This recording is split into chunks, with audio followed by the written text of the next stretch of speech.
Welcome to VanGogh Studies. So we are going to visit with one of my favorite artists of all time. Just the individual, the work itself.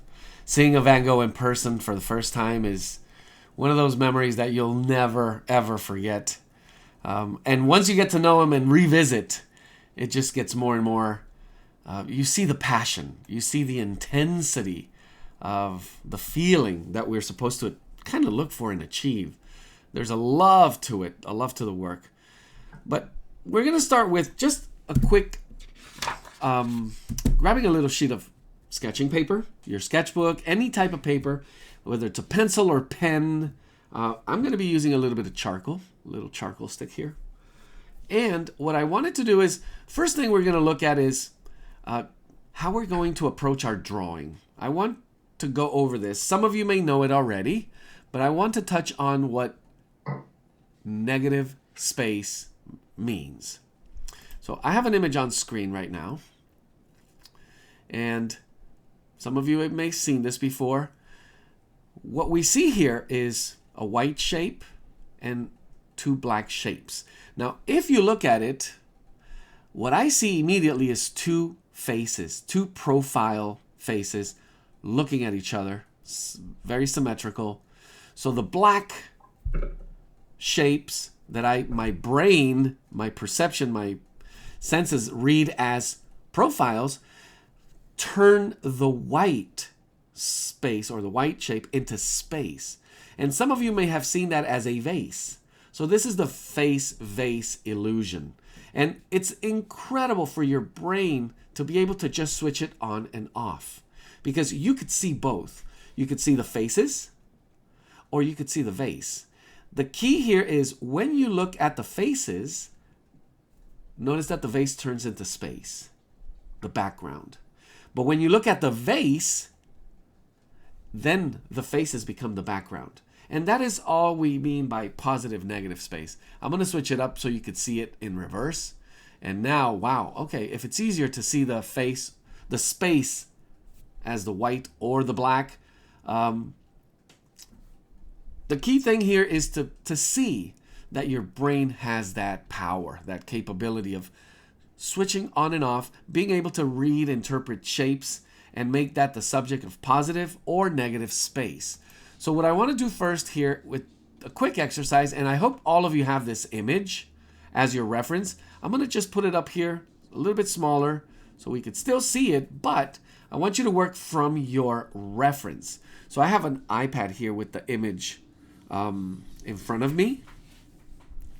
And one thing I want you to look at is we're looking at this vase. Funny how I didn't even think about that. Face vase.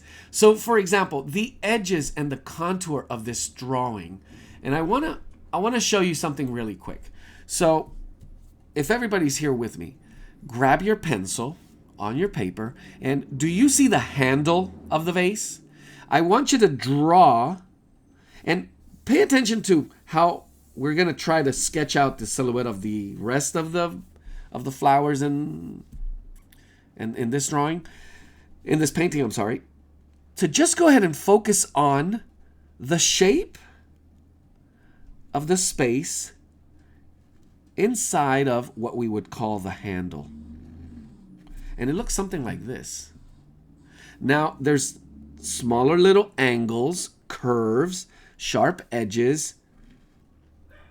And the key is going to be that, knowing how to read those curvatures, sharp angles, the length of those lines, and identifying the shape of it. Now, you could easily see if this is a little tilted or bigger or smaller. I'm going to go to the opposite side of this handle, and I'm going to draw the space outside of it. So I'm going right at the edge of the top where it meets one of these little branches or little blades of grass here, and it creates a little shape like this. There's a little more space actually. And the reason I chose charcoal was for this. So as I begin working with this, and you're going right now, what is he doing? I'm going to show you. Face vase. So what I'm going to do is I'm going to take some of this charcoal and I'm just going to smudge it with a little paper blender. And when I kind of color the space of it, so what you're seeing now is what we saw in that early image. You're beginning to see how I, with a few lines, identifying simple shapes, can begin to focus not on the lines of my subject, but on the space around it. So I'm continuing all the way around. And one last thing, if you haven't done this before, you need to keep your eyes on your subject, on your reference, not on your paper. You do check. You check back in order to see if you're managing your proportions, if your lines are getting a little long or short. But that's what I call blind drawing. And I wish you could see my face right now. I'm looking at my reference, not at my paper. And I'm trying to just really zone out. And instead of drawing a flower or a shape of, I guess, those green blades of grass, I'm drawing the shapes of the space around them. So I am not focusing on this shape. I'm focusing on this, the space. So basically, I'm drawing the profiles, not the vase. So I want you to take 5 minutes and just go as far as you can, really taking your time, trying to really get a good read of the space around this subject. And if you can, and I really, really encourage you to do this, do it without looking at your paper, at least for a little while. Just trust your eyes when they begin to see the space, the shapes. And the key here is also to know that you're seeing both simultaneously. You're seeing the face and the vase. So you're seeing the subject and the space it occupies simultaneously. And the choice you make when you read, as you transfer that line, when you draw it, is what matters. So I showed you earlier how you could see the face or the vase and switch from seeing one or the other. Here you could do the same. Most of us do it simultaneously, but the focus we put on the subject at the moment of drawing is what may throw us off. And this allows you to switch back and forth in order to capture a more precise reading of that subject in space. So this is a great method for approaching drawing. Notice how I'm just going all the way on the outer edge. I have not gone into the spaces, and I'm going to do one that is pretty obvious here. So we did this handle. We did the outer edge, the space. Now right above it, there's a little gap. And it's going to be like putting together pieces of a puzzle. Because this little negative space area here, can you see it? It's a very specific shape. And once I draw it in, and I begin to see others, as long as I get the shape where it actually belongs, and I get a general size and reading of that shape and place it in the proper position, I begin to have the elements that are going to very, very easily allow you to navigate, get through this entire and any subject. So you could see how it begins to form out. And going back to one of the key things, not losing your place in your drawing, by keeping a good mapping, a good reading of where you are. And the thing that I always repeat, you'll hear me saying it over and over when we go to drawing, not to make up information. What do you mean by that? Well, if I think I'm looking, but then I just don't look at my reference, and I just look at my paper, and I just start making up shapes that are not really there. I just feel like, the line goes like this, and instead of looking detailed at the shape and trying to capture those short curve angles, the relationship between them, meaning which one's higher or lower, which one's left or right of the other, those kind of relationships between key elements. And you can actually really focus on key elements or key negative spaces that then just magically give you at least the generic map. And I think almost a finished drawing. From here, we could get right to painting. Obviously, we don't deal with just the space around it. We want to also go into. So being able to see this as the outer, and I'm going into the subject, breaking it into the space within the positive space, meaning the shapes that I begin to arrange. And this is where it begins to get a little more complex, more complicated. I highly recommend closing one eye. So your dominant eye, whether it's the left or the right, you close one eye, so you kind of wink, close it, and you actually begin to see that everything flattens. So you go from binocular to monocular.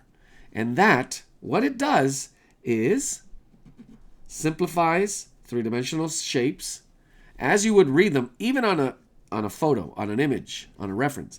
But even if you do it from life, what you want to do is close one eye, and that way you read shapes flatter. Therefore, it will be a lot easier for you to see the angles and basically the shapes in a much simpler way. So there we have it. I don't want to spend too much time with this. We don't have a lot of light to deal with in this subject. It is a very complex painting in terms of how we're going to approach our drawing. And I actually would be very happy once I begin to bring color into this. We're, call it 50% of the way there. So I want you to remember this. When we start our drawing, how am I going to approach that? Set it up first. And basically, what we did to the whole subject, I'm going to try to get it smaller and smaller, reading, just again, whether it's all positive shape, I'm not saying negative shape, I will make decisions on different elements to make one or the other my positive or negative space as I draw it. So I'm going to see always space between things, juxtaposition, meaning one thing is over another or behind another. So that is how I'm going to interpret and read space in order to get a good drawing. And you can do it really fast. Now, again, I'm doing this blind, meaning I'm looking just at my reference, not at my paper. As I said, you may glance every 10 seconds down at your paper once for a second, just to make sure you're not over here thinking you're drawing something over here, because we could lose our place. And there we have it. So this is negative and blind contour drawing. Another key to this drawing, I should mention, is having a continuous line. So not lifting and this type of deal where you break your line into... You want to have a continuous line that just follows a silhouette. And as you begin to go into the subject, you break that once again. But you don't want that type of broken line. It makes you lose your place in that read. Perfect. Before I begin my drawing, I want to do just a quick, for those of you, just to refresh or just look a little bit deeper at what are we doing with color. Set up my palette. I have what's called a limited palette. So I need a yellow, a blue, and a red.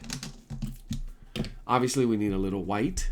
And from here, we could create just an infinity of colors. Just from these four that we have here, we could create an unbelievable amount of colors. And that's what I wanted to show you. And it is really the biggest thing that I would want you, one of the biggest things that I would want you to focus on today. It's going to be your color mixing. So we all know that yellow and blue make orange. I'm sorry, green. Yellow, I always place my colors like this, according to the color wheel. So we know that yellow and red make orange, that red and blue make violet, and that blue and yellow make green. And we could go around our color wheel. And how much can we expand that? One of the keys to expanding your color wheel is to add another red, another blue, or another yellow to it. And then we begin to talk about color temperatures. So you have cool yellows, cool reds, warm reds, and cool blues, warm blues. Don't think about that too much right now. It'll make perfect sense when you start dealing with it. But the key for today is how we're going to use white. So tinting. And this is one of the things Impressionists did, like Van Gogh. They pushed the limits of the color towards the light with the tints. And the first exercise I want you to do as you set up your palette is going to be that. So when we look at our color wheel, you're going to select your colors. And I recommended cadmium yellow, cadmium red, or alizarin crimson red, and cobalt blue. But you could also very universally go with ultramarine blue. Now, if you have all these colors, would I want to set them up on my palette? You could if you wanted to. Now, I know I'm not going to need, I need yellow. And how much of it? Well, because we have a lot of green. So how am I going to get to that green? I'm going to need yellow and blue. Now, looking at that green, is it a warm blue or a cool blue? I get a feel for it. That's how I'm going to select a cobalt blue. Would ultramarine work? Yes, it would get us close. It would be a little extra work to get there. But it absolutely would work. And then I have cadmium red. Now, I know we don't need a lot of this one. We do need it for some violets and some of that orange. And if anything, I will explore a little bit of a warm, very warm red, and just a touch of alizarin crimson, which is my cool red. And I'm going to place that here. So that little touch of alizarin crimson is going to be to push also the violets. So the first thing I want you to see is this. If you haven't done this before, let's set up some white right here next to my yellow. Now, the other color that you would want to bring into this color harmony or this color scheme would be burnt umber, which is also a very reddish brown, and it would opposite your white. So if you want to lighten things, you would go towards white or yellow. And if you want to darken things, you would go towards the burnt umber or blues. And burnt umber and blue make black. But in this painting, we don't see any black at all. And Impressionists were famous for that, for not using black. They would mix their colors as close to dark grays or blacks as possible, or they would go with a dark blue with a touch of burnt umber that would create that effect. So with a brush, and I'm actually just going to do this on my canvas because I know I could paint over it. It's going to be very, very light. I'm going to use a little bit of oil painters, a little bit of thinner, or a Gamsol. I'm going to place it right here in this container. And you really don't need much. The only reason I'm using Gamsol is because I really want to water it down. Water it down a lot. If you're using acrylic paint, you're going to use water. You're going to thin it down to the point where here's what I want you to see. I have yellow. I'm just going to place it anywhere. So you see that yellow? When I bring in red, and I'm going to bring in a little bit of cadmium red, I'm going to have a new mix going on.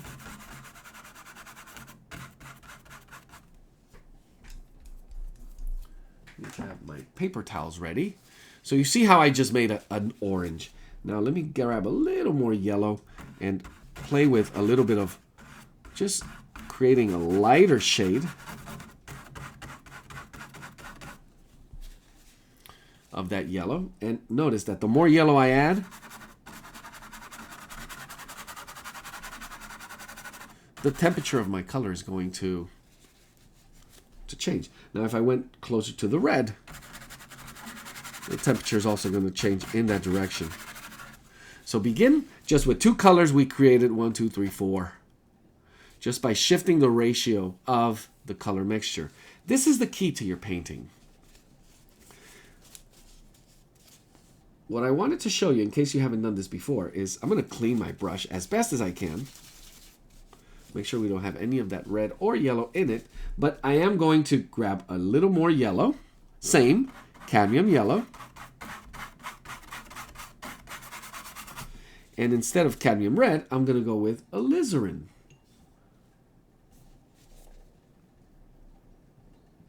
And you see it immediately. When I lay this down here, and I'm going to start on this side, do you see the difference between this red and this red?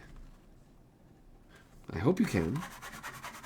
Now, one of them seems cooler, one of them seems warmer. I'm not going to tell you which one it is. But you know it. I know you do.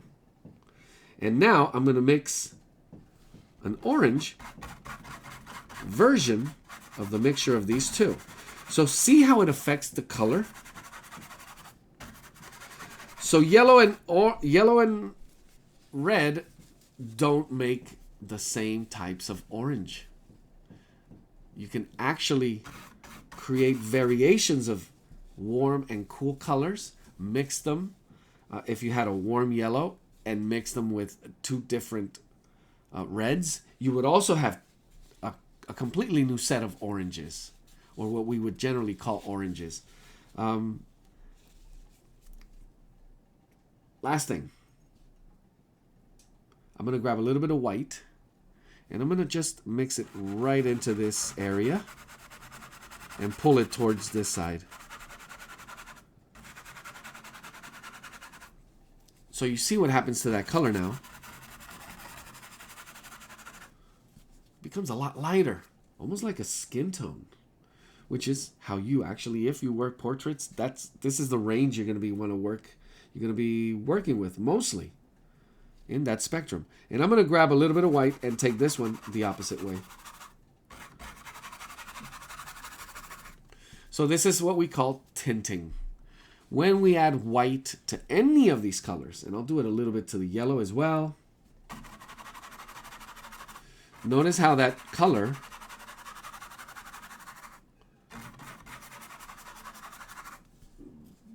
begins to spread in terms of value towards the light. Now we could do this same direction towards the dark, and that would be by adding a little bit of the not the complementary, I'm sorry, but darks. In this case, we're not using black, but a combination of blue and burnt umber to do that. We're going to avoid that today. And the fact that you could do this with any color. I kind of want to do one more really quick, which I feel is very, very important. And that is just using cobalt blue. And here's our cobalt blue.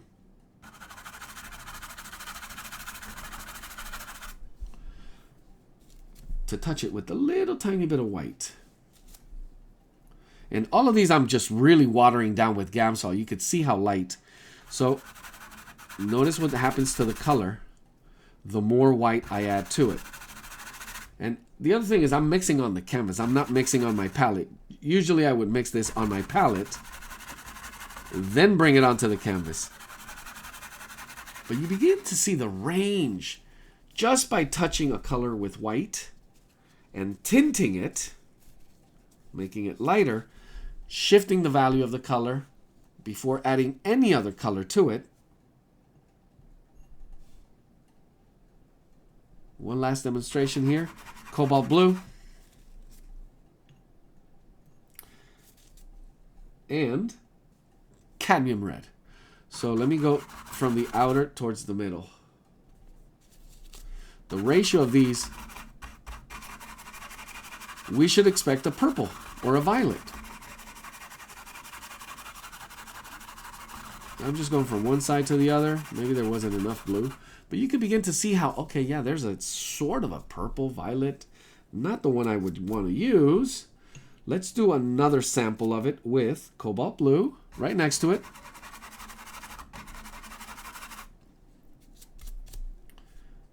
And alizarin crimson, which is my cool red. And see what happens. Doing a little more Gamsol.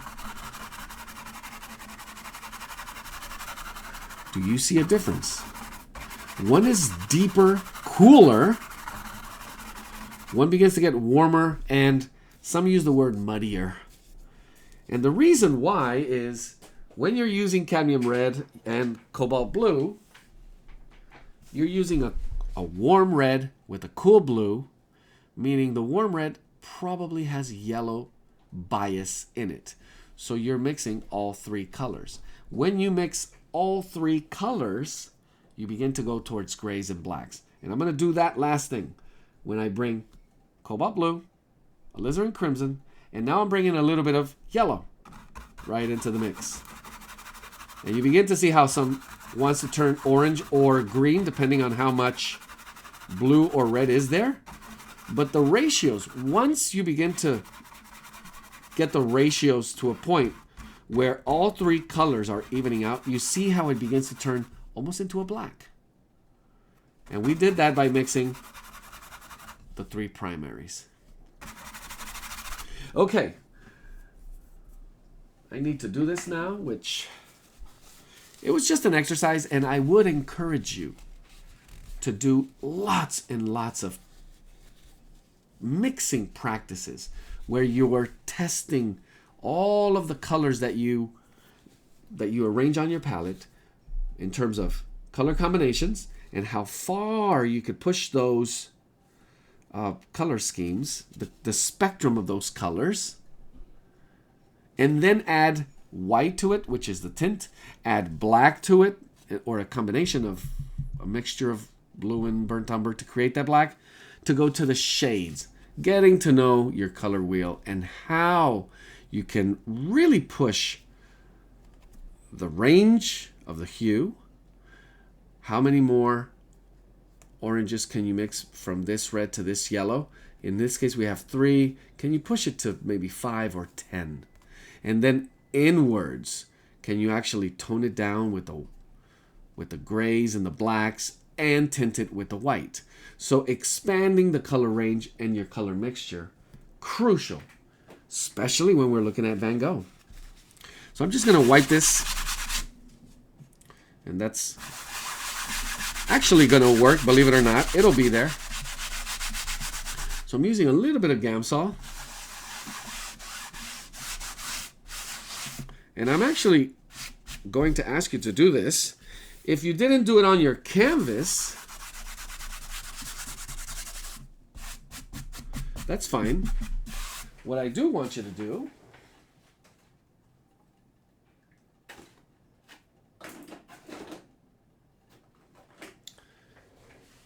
grab a little bit of burnt umber, if you have a color that you prefer, to underpaint your canvas.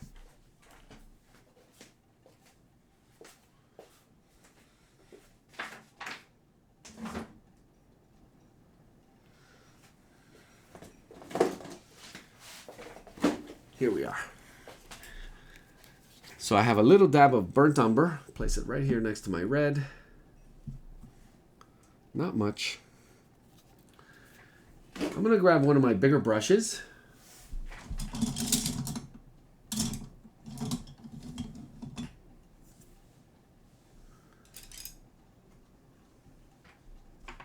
Let's see. I guess this one will do. I'm going to grab lots of Gamsol. Really thin it down. You do not want this to be too thick. And I'm just going to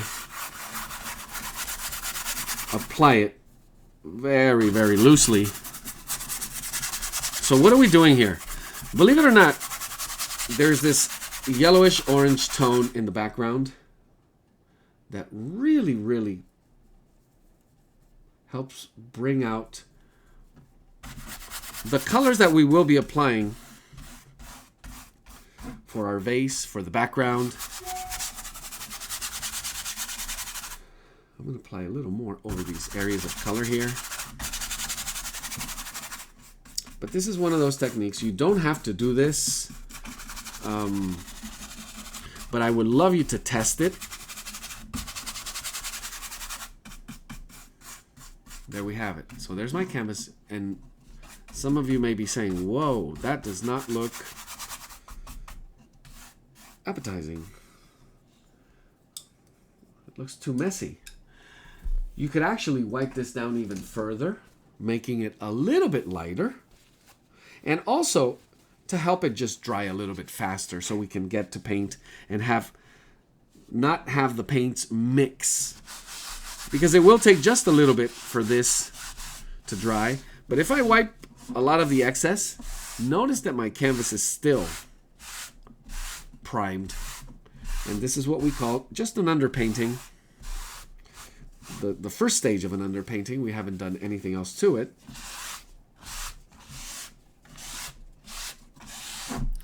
And I could really get creative with the lifting here. There we are.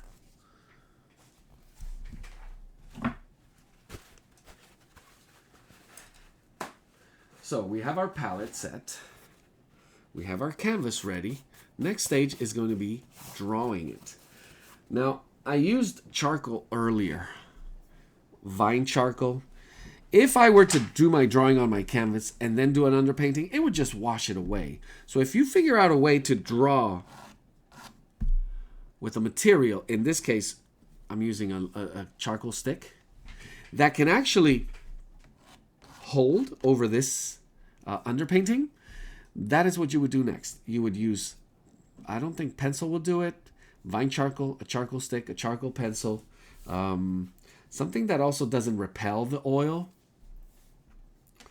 And the other option would be to do it with a brush and really thinned out paint. In this case, I would go with cobalt blue because you do see some of the drawing, some of the contour.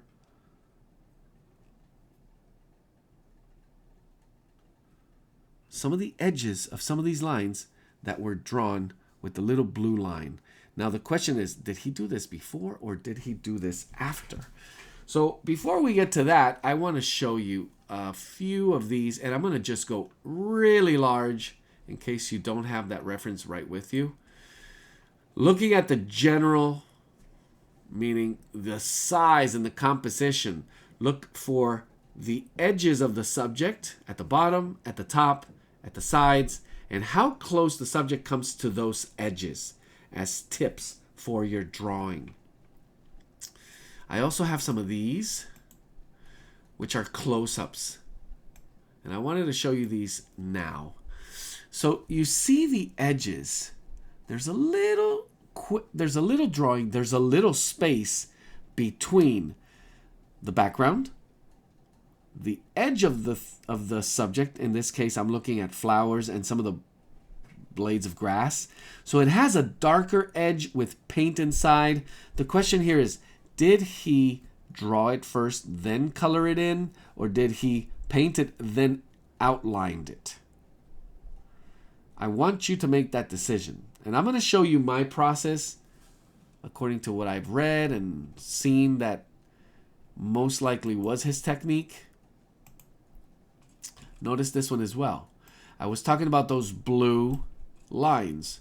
And you could see how some of them evidently is done after the fact.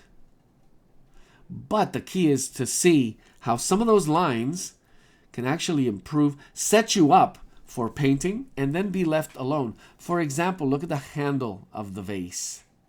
That is completely left unpainted. And it is, you could see the canvas and the underpaint coming through it. And there's a lot of space of empty blank canvas between some of the flowers that also enhances the colors of those outlines and the actual color of the flower. And it just makes it a little more interesting visually. And here's one last one where we see a lot of the brush stroke. So I also want to touch on how his paint application. Notice that he layered paint, but a lot of it was just applied what's called impasto, direct and thick. So he mixed it on the canvas, brought it over, and just kind of like putting toothpaste on a toothbrush, laid it down, left it alone. Did not, I call it like a cat licking, over and over and over the same area. What you're going to want to do is bring the paint, make sure it's mixed, whether it's the tint or the hue that you're looking for, and bring it over with the right amount, with the right brush, and then think of direction and the strike of that brush on the canvas as you lay it down. So it's almost a little bit sculptural, like sculpting paint. And just to look again at some of these images, zoom in just a little bit more when you see, for example, on the vase, how it's just, the word would be caked on. It's kind of like caked, layered over in different directions. You could see the direction of each brushstroke as he kind of covered the vase, giving it a little more roundness. So the way you set up the paint is probably just white. There's tints of the green as it mixed with maybe some of that edge. But the way you develop your brush strokes is also going to create that sense of volume.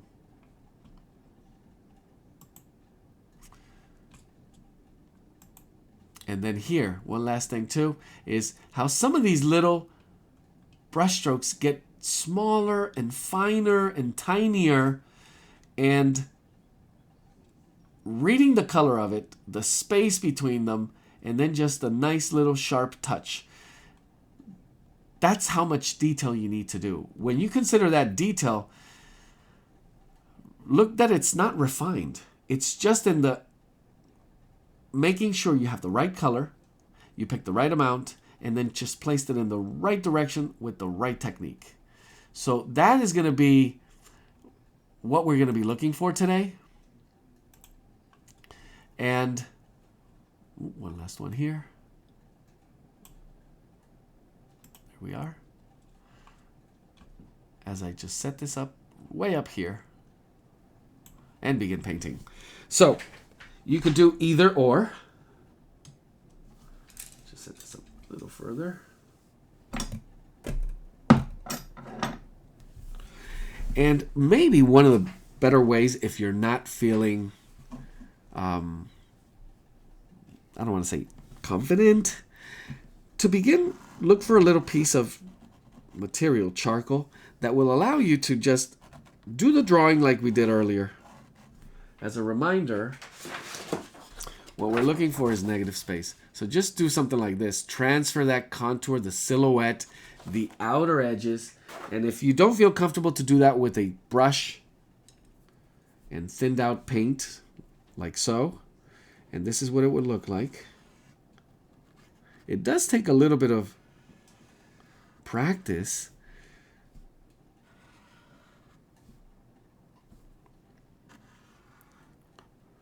And if you want to try, this would be the time. Encouraging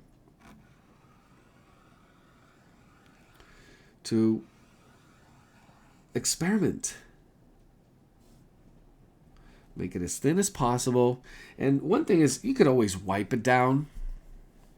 Now, one thing I should mention is that charcoal could affect your pigments later. So, for example, a white brush stroke with charcoal that's still sitting there may turn a little bit grayish. It'll pick up, which is one of the reasons I don't use a lot of charcoal for underpainting, unless you're looking for that, which actually does, in some cases, give you this beautiful look.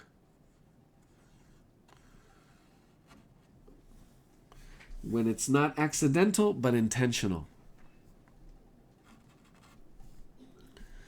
And then just follow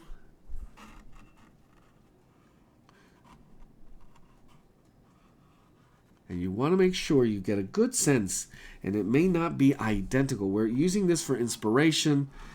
A reproduction of it, you may be looking for other techniques, such as transfer or projecting the image even.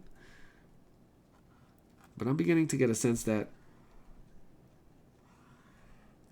we have just about the right feel for the proportions.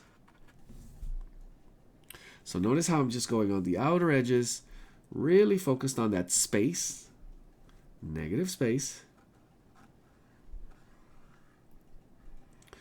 I should also mention the plan for these Van Gogh sessions. I want you to work at your own pace. I want you to, if I'm working too slow for you, you can go ahead, and I actually added a second image to this workshop where you could actually, if you finish this painting and you feel like you could move forward, there's a second exercise for you to work with. Or you could pick your own, really. Your favorite Van Gogh painting. But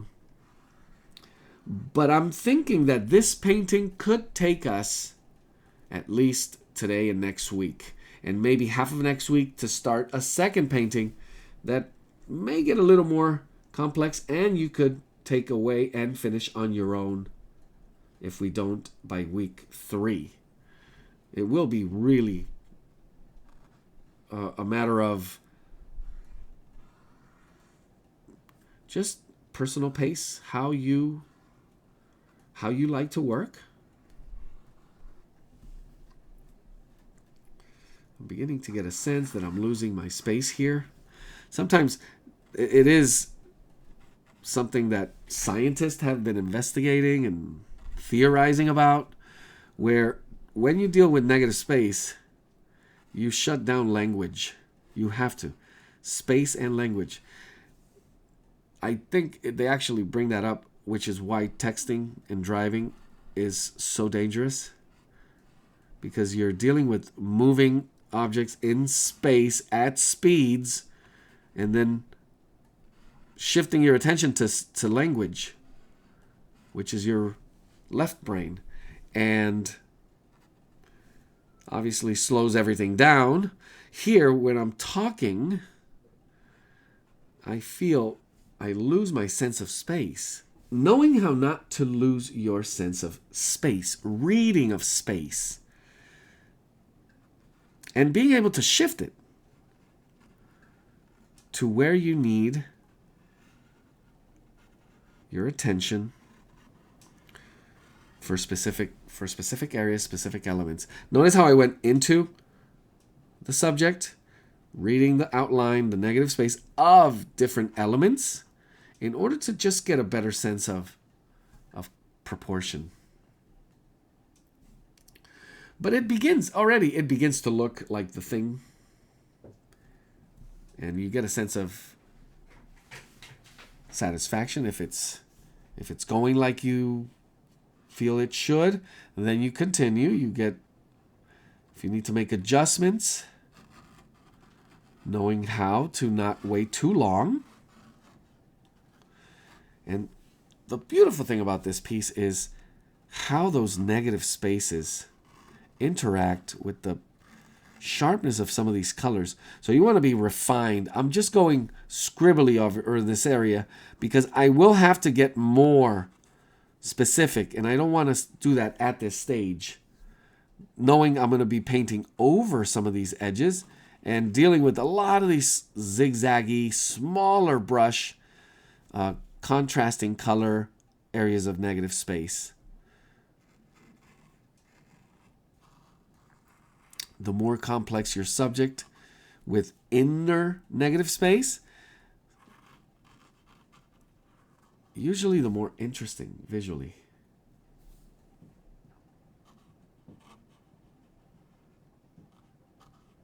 Little openings.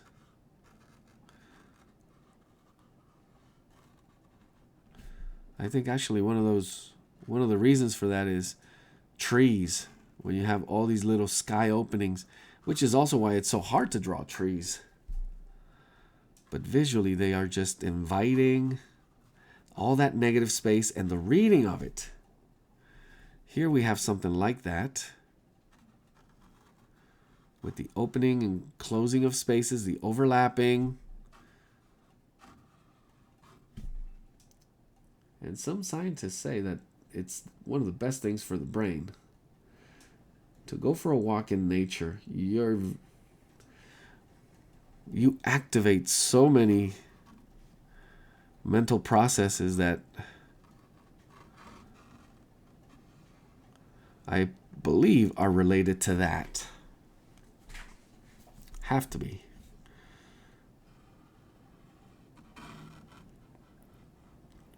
So one other thing, for example, very crucial here. I'm at this stage. I'm at this beautiful, sharp, triangular negative space here. How do I know if I'm still in the right place? Well, I could visualize a line vertically. Does this line up with this on my image as it does on my canvas? Or is this little triangle, this little point, further left, further right? And I begin to look at clues all around my drawing. So this right there actually lines out with a little bit of the outer edge. So it should be a little further in here. Now, I could also begin to line it up with this, which points me to another clue here. I could line it up with up here, this element, this flower.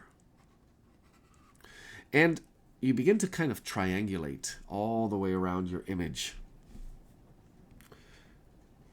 allowing you to kind of have more points of confirmation for the work you're doing.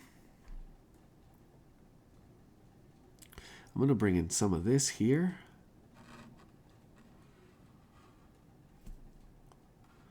Because some of these tiny little negative spaces, you just want to map them out and be able to come back knowing you could rework them a little sharper, a little more specific.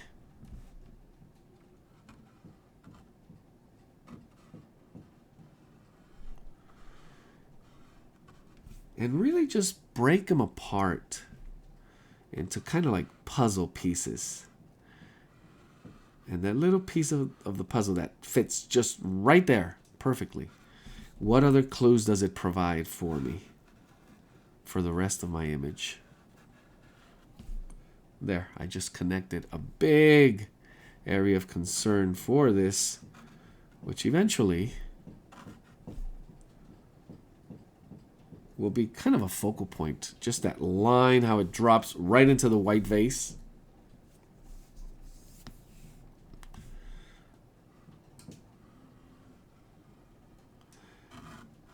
Now, Van Gogh worked much, much looser and faster. But we'll take one step at a time. Eventually, you'll pick up on his energy, and you could see his frantic is the word. From passion. If you've ever read his letters, there's a book, a compilation of his letters. I mean, you hear it from his own mouth, where he explains the process and the feeling as he's just thinking of colors before it hits him, actually, in terms of picking the subject, because he has a thought, an idea of colors that he wants to play with. So he's basing it on color theory and then looking for it. So going out into nature and seeking out those subjects that inspired him. But he had this kind of agenda in mind already. Like, okay, it's about color schemes. And when he saw it, he identified it immediately and created these beautiful arrangements.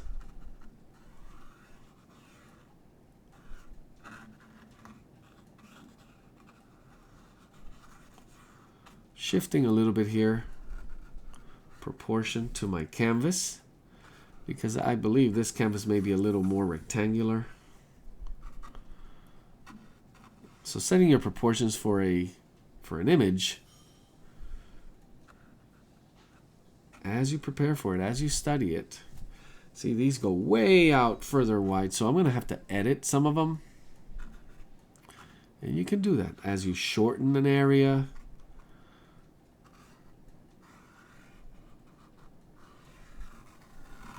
And there we have it, just coming all the way around.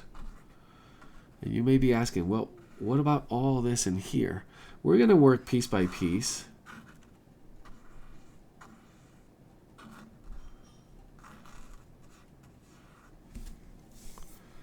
And slowly begin to read.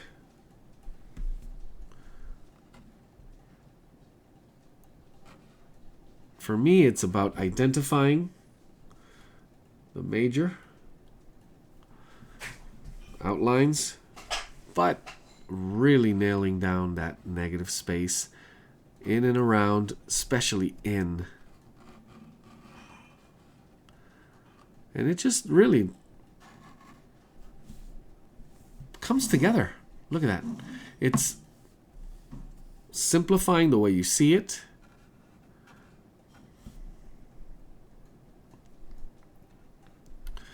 Now, was blue the right choice? You could see how it is in most of this. We'll see how it plays out with some of these more linear. So I'm going to start breaking down some of these shapes. I'm not just drawing detail here. I'm just adding, whether I see it line or shape, that crosses some of these negative shapes. So really kind of closing it out. And I do that by identifying which is the more important one that really gives me a read into what's going on. Whether I skipped it, so not losing your place here. Really making sure you find it before you commit to it.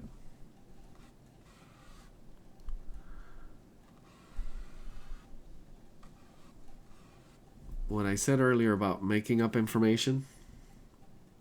If you make up information, you have to commit to it. And usually, if you're doing it, hopefully it's for the right reason.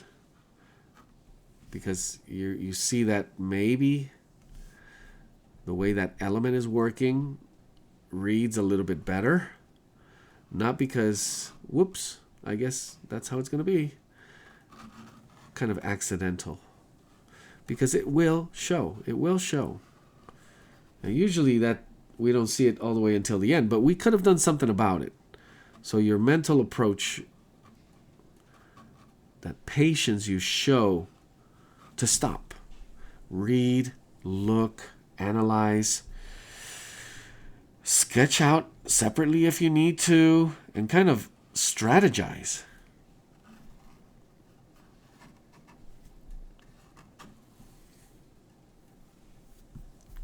And thinking of it as a map. When you go on a trip and you need a map, you could get lost. And when you get lost, you may find something really interesting like, whoa, I didn't plan on saying that, but look how interesting that is. And always knowing you could you could find your way again.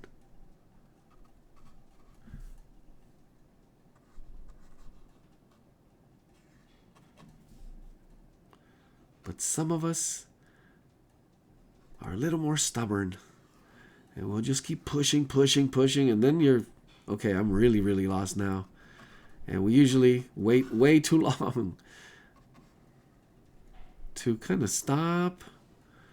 Maybe take a few steps back.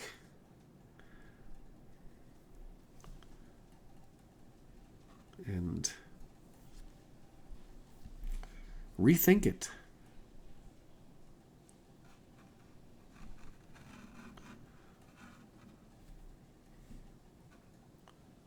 Smaller and smaller pieces. All all of them trying to find the space, the negative space within those elements, making one the positive, one the negative. So I'm trying to make some of these, as I look at them, I'm trying to make them face and the other one vase. So the outer. And it's not as precise, don't get me wrong. It's not as precise of a drawing where I know I could come back and add brush strokes here and reshape them later on, which will happen no matter what. So it would be a waste of time in a way to add too much precision for this style of painting that we're looking for here.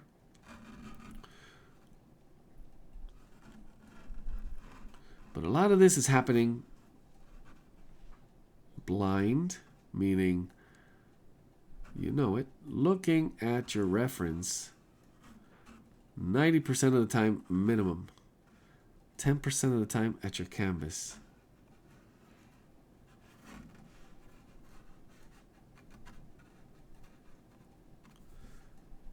Some of you may be asking, how is that possible?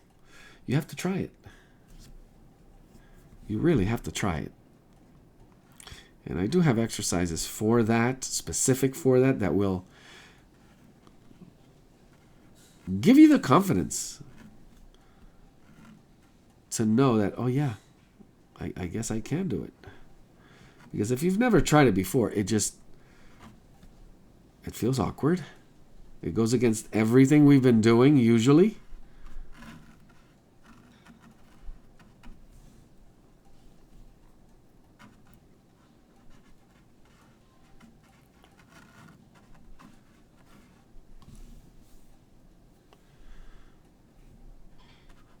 Now, you may be asking, is this how Van Gogh did it? We're kind of emulating, not exactly. As I said, he took a much looser approach, a much faster, energetic way of paint and direct. So as he had just a good sense of the drawing, he would attack it directly with paint. So he would be kind of drawing with paint. But he could finish one of these in one sitting. Maybe two, where we're talking about an hour and a half, 2 hours, being 80% done.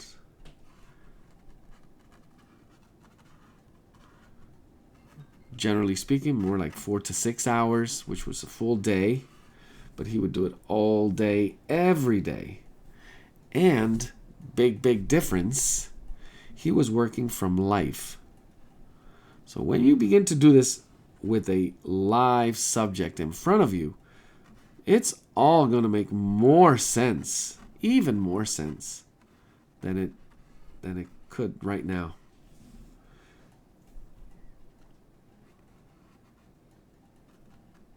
So piecing all of these, what begins to come together here.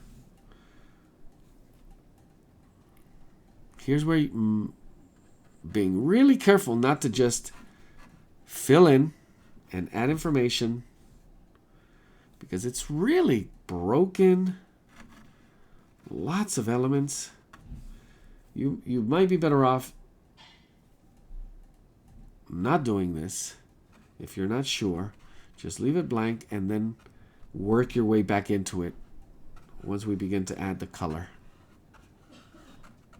And I am doing it a little looser, again, knowing that a lot of these shapes will be brushed on instead of drawn in.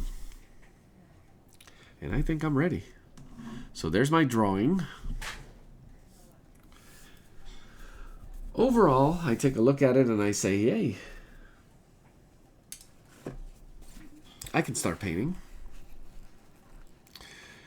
Now, one tip that I would usually give is start at the top, work your way down. Do I have to do all the background first and then work my way in? Or do I do my subject first, then work the background? It's a decision. There is no right way, wrong way. You could find a way to do any of those, or even a new way. that I can't think of right now. Simultaneous, maybe. Going back to our color, our palette, I noticed that the difference between the background white and the vase white. So I just want to dab a little bit of white. And this is, the reason I'm going to do this is just for reference. When I lay down some white here, it's going to give me a color, contrast color sense. Overall, it may get tricky because I have to work around it. But what I want to have is a sense of lightest and darkest areas. So I'm just picking up paint with no medium, no vehicle.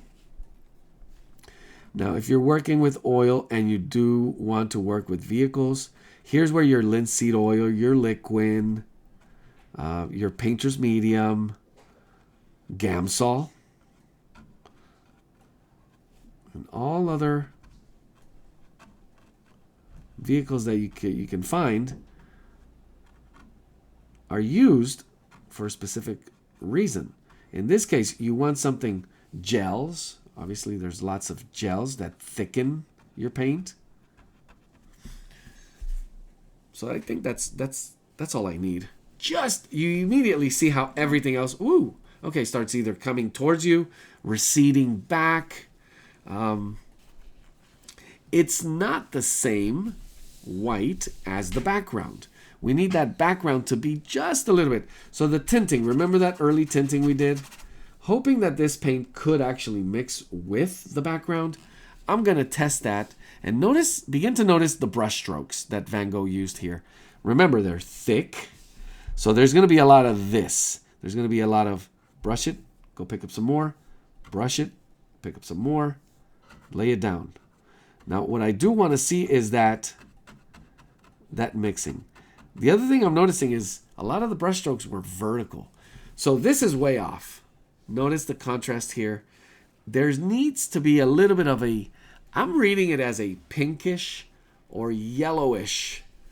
It's pink towards brown, yellow ochre kind of bias in the color. So we start mixing our colors.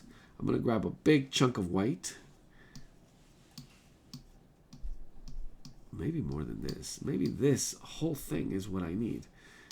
Just put it here. I'm using a palette knife, by the way, to mix just a little easier. And I'm going to touch just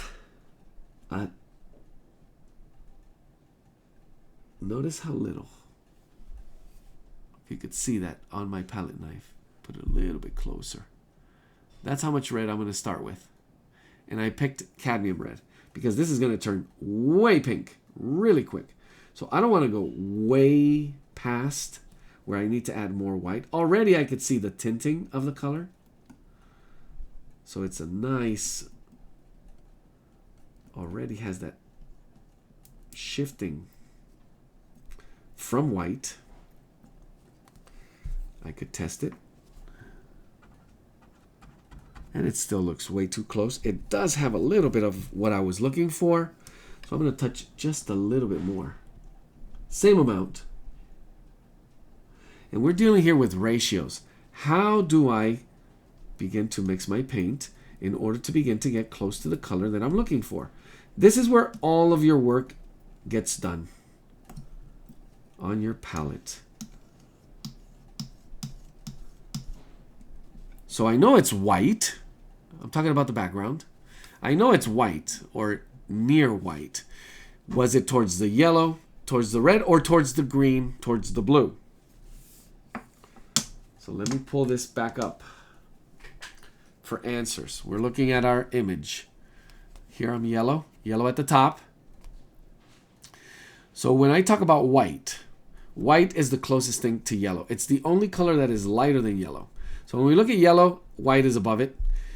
That white, was it going towards the yellow and orange reds, or was it going towards the greens? And you just look at it for a second. I see it going warmer. So it's got to be right in here. So the only way I get here is if I'm going towards here. So just a tiny bit of this begins to push me right into here. Now I do need a little bit of yellow, and that's what I'm feeling. I'm going to touch just a tiny little bit of cadmium yellow into this mix. So now my pink with a little bit of yellow is going to have that yellow ochreish feel. And you have to be patient here. You have to be that scientist kind of. If you are looking for that precision, you want to be analytical. You obviously want to be intuitive. So let me pick up some of this color right off my palette knife. And now, when I lay it down, there it is. That is looking more like the color I was looking for. And when I place it down here next to the white that I just laid down on my vase, and remember it's pure white, can you see the difference right here? I know the camera's not, but it is obvious. It is obvious. And just that little bit of shift in the tone and the color of the of your mix is going to make a huge difference. So there we have it. I could begin to work with this color as I think of also paint application. So this is not the right brush. I want to have a flat brush. I've been using a round brush. You can see here. I'm going to go with a small flat brush. Maybe something like a this is a number 6 flat. I'm also thinking about technique now. Do I need to wash this with a medium to create somewhat of a layer that I could then come over with thicker paint? Well, it's going to be up to you. The look that you're looking for here, I see it as a mixture of straight paint with thicker dabs, meaning I just added straight paint where you could see the dry brush almost through the canvas. And then second passes of thicker paint just to create a little more kind of a visual break. Can you see that? And I can already see how that shift is going to work out.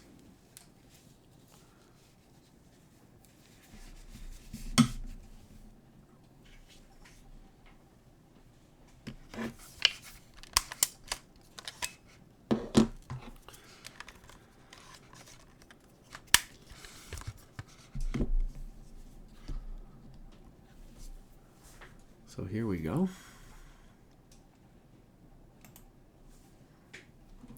You could see how bringing a little bit of it's pretty thick. It's straight from just paint no vehicle.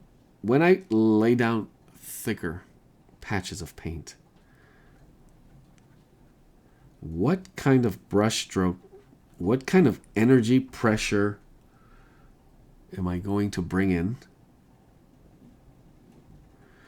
to allow the paint to do what paint does beautifully?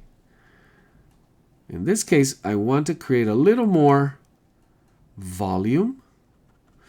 So you notice I'm not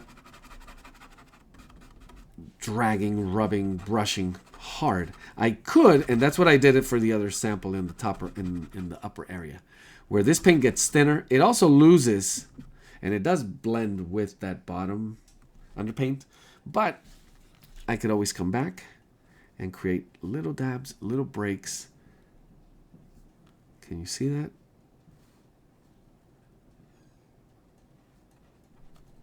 And really just break your brush stroke. So having the right brush here is crucial. And I'm getting way ahead of myself here. I'm just doing this for demo. So if you get there, you want to make sure you decide whether you're layering and then making sure you have enough paint to be able to apply this, and it just begins to look beautiful. Now, this is a very easy area that we're working with because it's just one color. There's not a lot of color mix.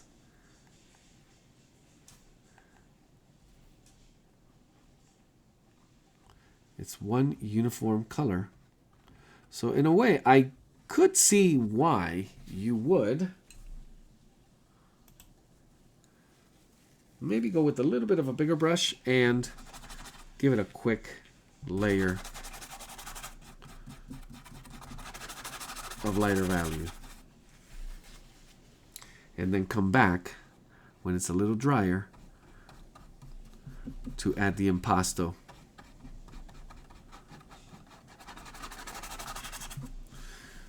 But that almost feels like getting a little impatient. So it's up to you. It's up to you.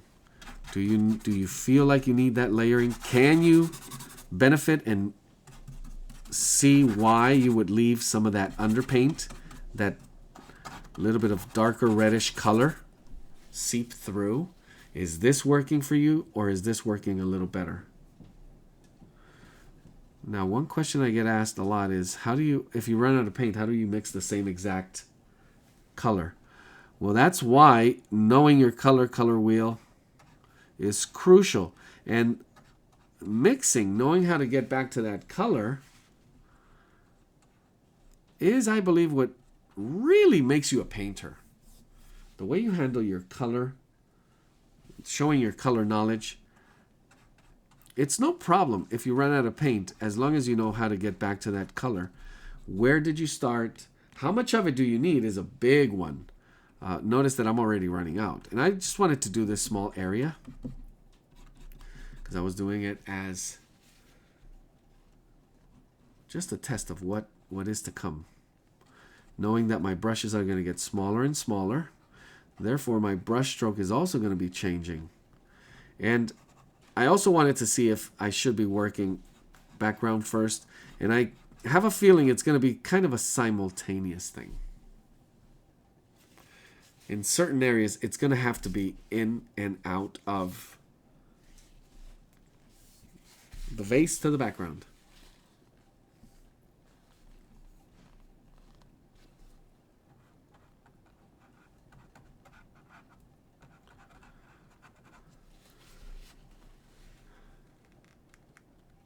But just to highlight some of these things, when you begin to see how that negative space works, which is how he probably would have worked this in.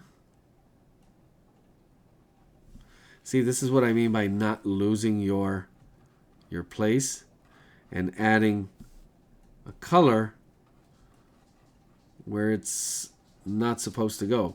So adding it to the subject instead of the space, like I did here, making sure that that is my map. And how we get to here. So I'm just doing it very loosely. This should be done with a little more care, making sure you're really making the right decision.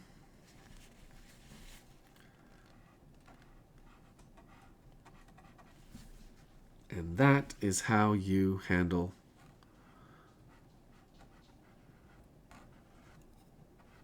negative space. So in a way, you could have, if you develop the skill, the way you see it, you could have done this as part of your drawing. Instead of just doing it all lines, you could have mapped out your negative space and bring it together.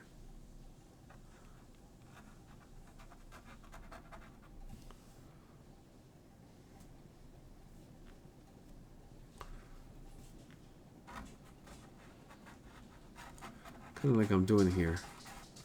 Just to see it a little bit easier and be able to move on to the next stage. So hopefully you can see what I'm doing here. And I will need to mix more paint.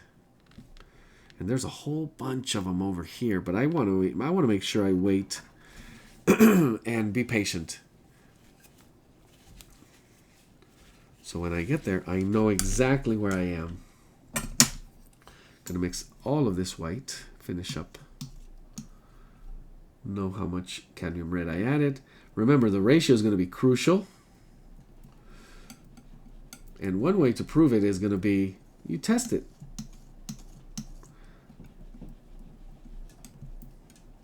And then just a touch of cadmium red. How much? Always favor the lighter, lower side, knowing you could add more to it at any time. So before you go too yellow or too red, having to add more white to it. And guess what? I probably did.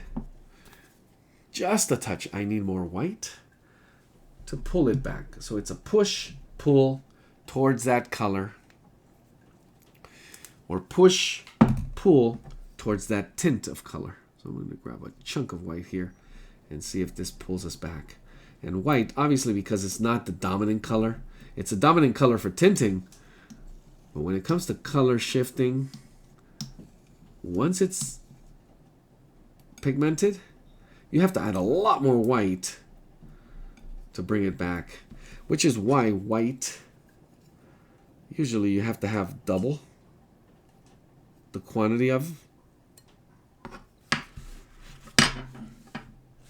in your paint box. So I'm just, once again, revisiting the negative space. Notice that I'm getting a little more loose with some of these areas. Pushing, pulling back.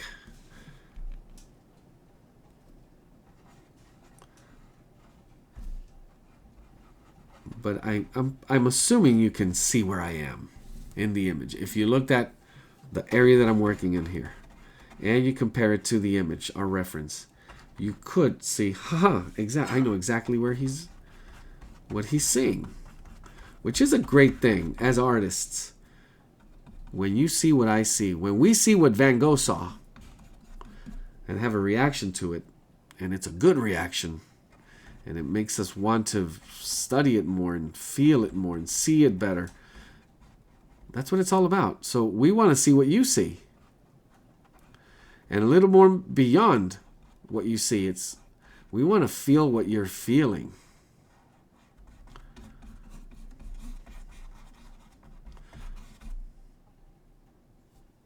So if you love these flowers, we're going to see it. If you feel that for them. Excuse me. And if you dislike these flowers, we're also going to see it. That's how it works.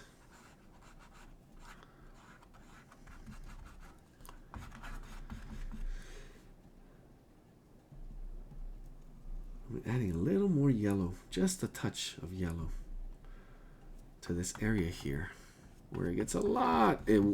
My composition was a little bit off. When I say a little, generously, a lot off on this side. So I want to make a little more color punches. Balance that out.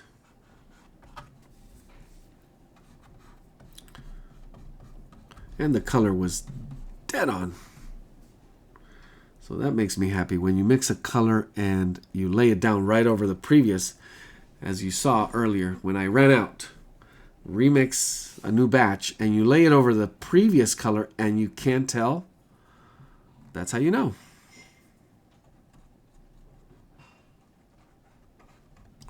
So you see that I'm using a little bit of thicker paint here, going almost for a finished look in that upper area. And all of my background starts receding.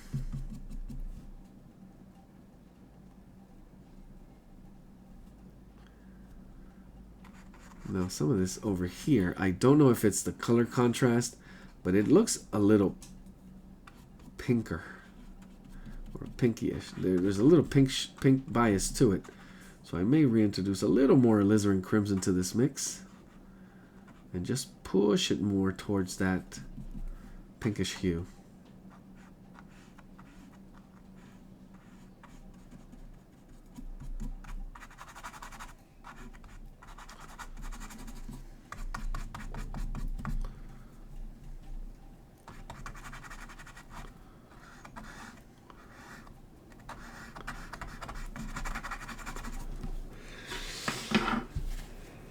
And do I have to finish all the background? Can I start working on some of these flowers?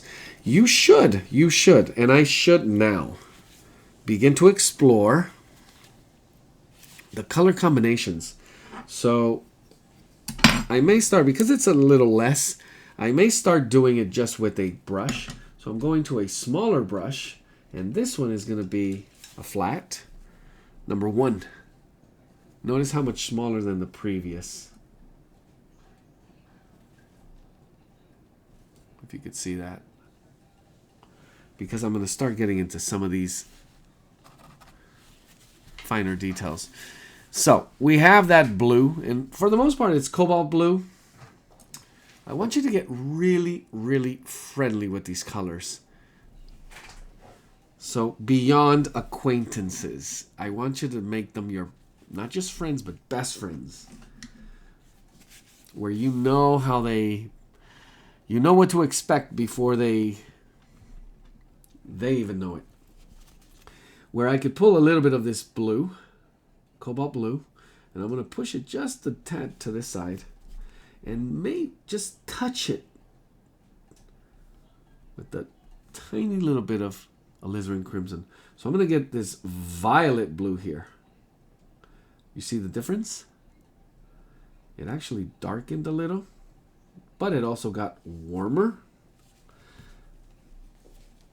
And it's interesting, the relationship of that color, because it's warmer, but actually it is a cool color, but it's warmer than this cobalt blue. I'm going to touch it with a little bit of white, and I'm going to see the tint of that combination. So notice how I'm tinting this color, creating that spectrum. And I'm going to grab a little bit of white and tint this just unmixed cobalt blue. Now, can you see the difference? Make that a little more obvious.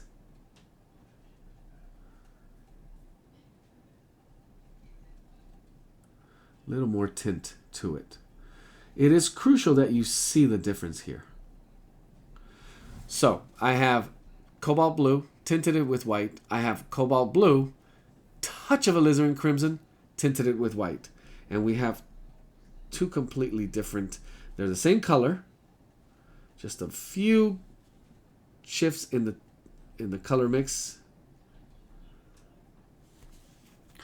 and begin to match it to what those colors are doing in your image. Is this the color? It is definitely the color for some areas, and I do see it. Where I can lay down my darker color first and come back over with the lighter on top. Now remember, I kind of want to show it again. Those images, the close-up images. How he set up that color underneath and then just dabbed it in and around, very linear almost, having a little bit of the green mixing as well and popping a little bit of that reddish orange as we see it, shifting from a minty green to a yellow green to a darker bluish green. All these smaller beautiful combinations of color happen here. So as I pull a little bit of yellow towards this blue, it's going to turn green.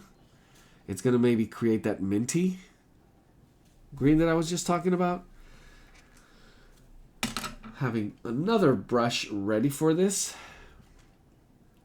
What happens if I go with just pure cobalt?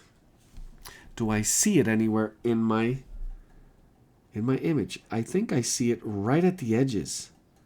And he did do that a lot.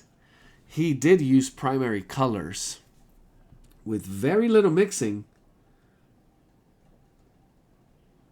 in certain areas, which creates it just really created this vibrant look. As you have that same color, then mixed with combinations in that spectrum and tints.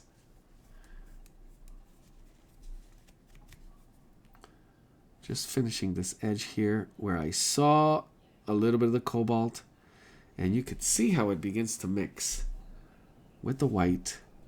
And I'm using a really small brush for this edge that I wanted to play with and show you a close-up of.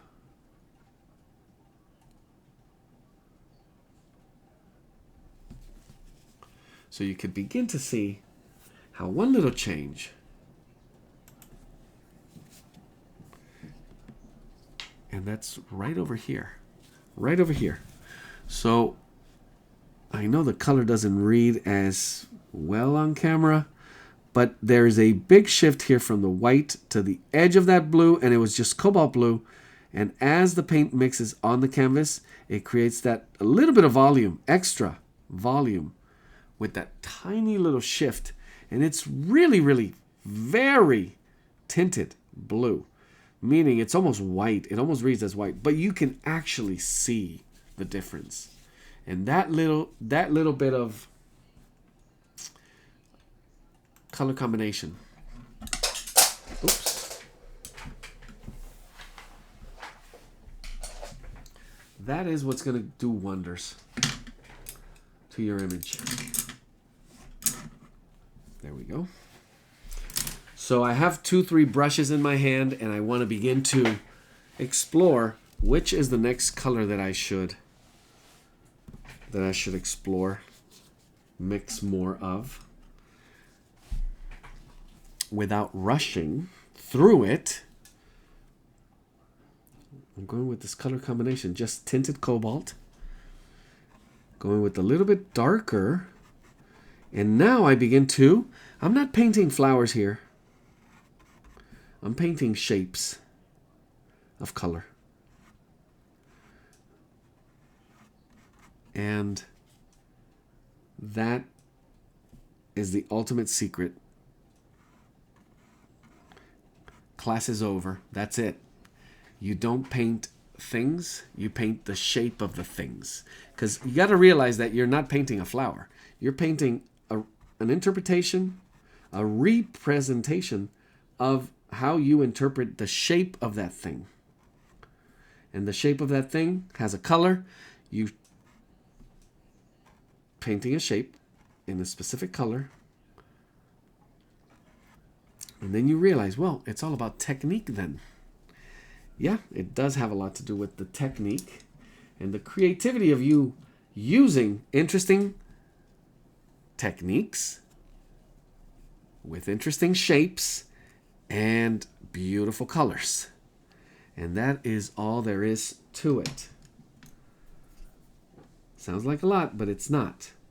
The easier, the sooner you begin to think of this as shapes, not things. Identify the color of that shape, and then focus on the technique of the application that you chose for that shape, the better, the more fun you're going to have. That's going to make it just more fun. Because in the end, you realize, I get to do whatever I want. And only you can stop you from doing that. I'm definitely not going to tell you, hey, don't do that. There is no don't do that. I'm going to encourage you to show me what else you got.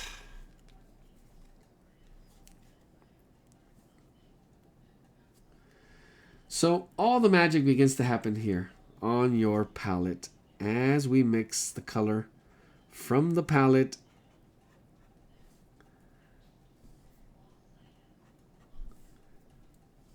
into our shapes. And you realize, even if you have tons of energy as a painter and you're like 1,000,000 miles an hour, there's still this intricate dance of logic, analytic, but intuition happening. How you decide to apply a specific color brushstroke in that specific order or place with that technique, that's you have to think about it, but you can't think about it when you're doing it. And that's when it becomes that kind of the Zen thing. And I have a quote where I think it's one of the best ways to think about it is you at some point you were unconscious of what you did not know. So it's called unconscious incompetence. You didn't know how to do something. And this happens to all of us. But then you become conscious of your incompetence. Now you know that you don't know how to do a thing. So then you want to become consciously competent. So now you know you're knowing a thing. And the ultimate goal is to become unconscious competence, which you don't even know you know this thing. And everybody goes, wow, how did they do that? And reaching that it's kind of a very, it's a meditative state where you're absolutely having a blast. You lose track of time. You forget to eat.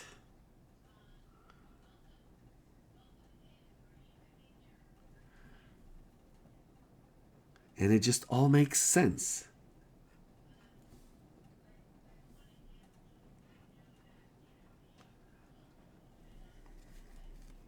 And it has little to do with how much you've studied the thing. It's more with how much fun are you having? The way you're thinking about it. Okay, so I'm going to begin to introduce a little bit of green into this just to get a general color sense, because I don't know if this is the right blue family until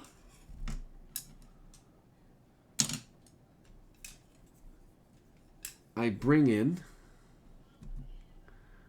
the color that sits next to it. Now, when I bring in this white,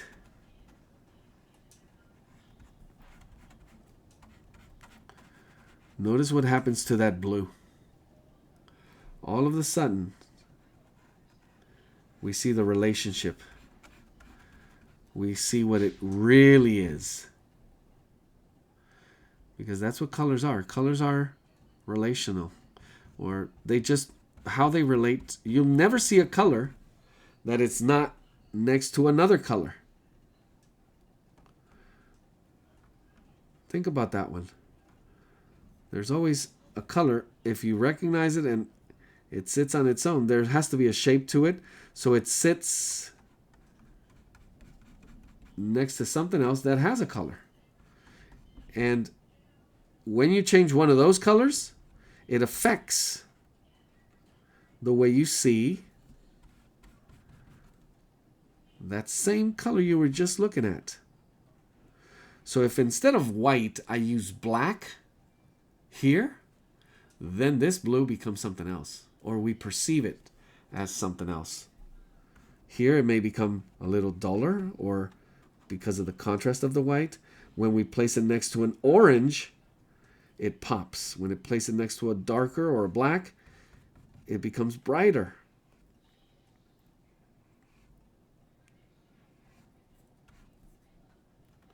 So thinking about that, Van Gogh did that a lot. And you could see here how.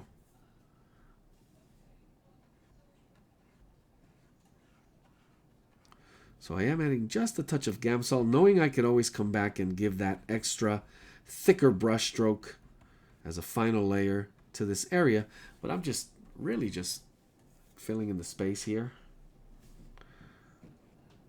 And it has that finished look quality to it already because of the way we set it up.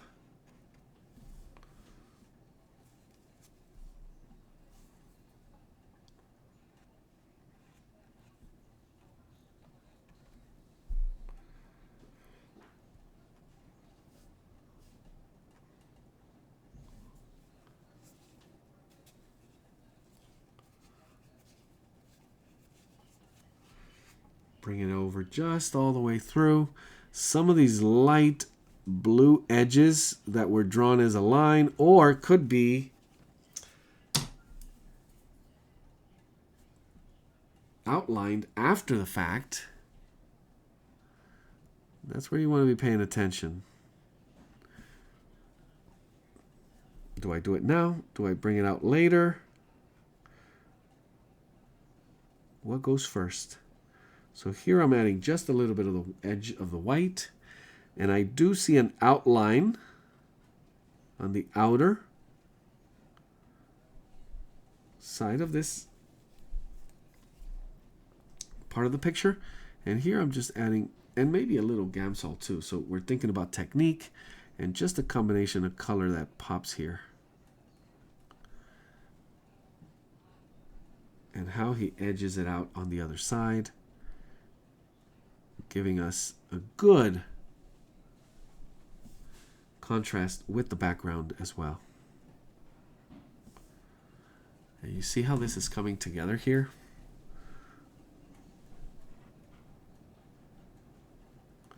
So I begin to really nail down that blue.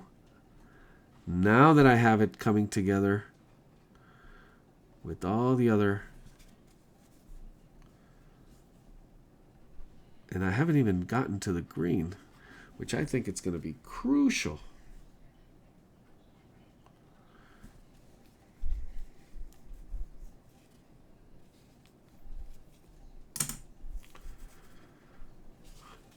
But the way it looks, we're going to have to do that next week. I am going to, just in case you are thinking of moving ahead a little more, I am going to test it out. See that? And it should be right over here, so I could clean my palette a little. And I did it edged out so I could show you on camera. But generally speaking, I would have my greens right over here. So cadmium yellow. Lots of it. It's already tinted. It has a little bit of white in it. And pull in cobalt blue. Now creating a little spectrum of it. You see how it gets yellower or bluer. I could really push this all the way back to blue. And then I could also take this side of the green all the way towards yellow. One extra thing to know. As soon as I add a little bit of white, what happens to this?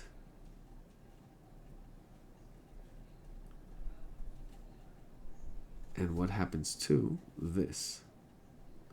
So notice the difference. There's our minty green.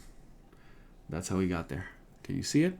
So the difference between a cooler, lighter tint of green and a warmer, lighter, yellower feel to that green. And then we have our green. And it's a very wide spectrum of green that we could play with. And there's also something you can do, which I think he did on the left side here, where we pop in a little bit of red, being the complementary of it, dulling it down, neutralizing it towards a brown. So I think I see this color here already. I'm going to go ahead, really just water it down, set it up for next week as I bring in just a couple of dabs of it. Now this is not thick application, it's watered down, it's Gamsol.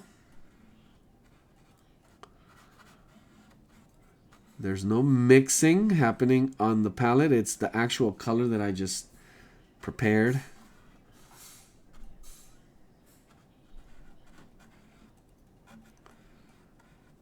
Bringing it out. I am going to touch it, shifting over to a smaller brush with a little bit of yellow.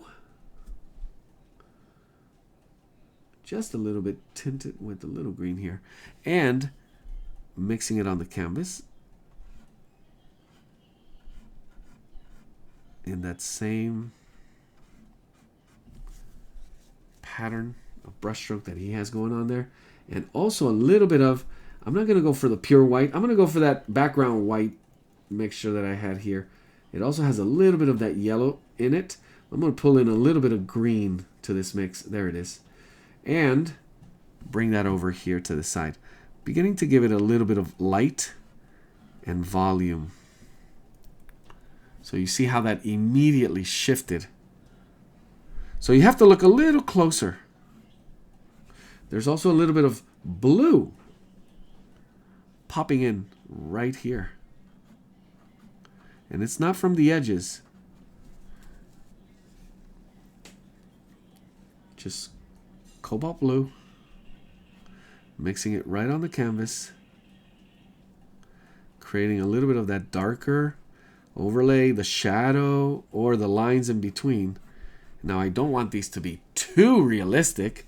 I want to break my brush strokes just like we're doing everywhere else to keep a very crucial word, consistency, all the way around.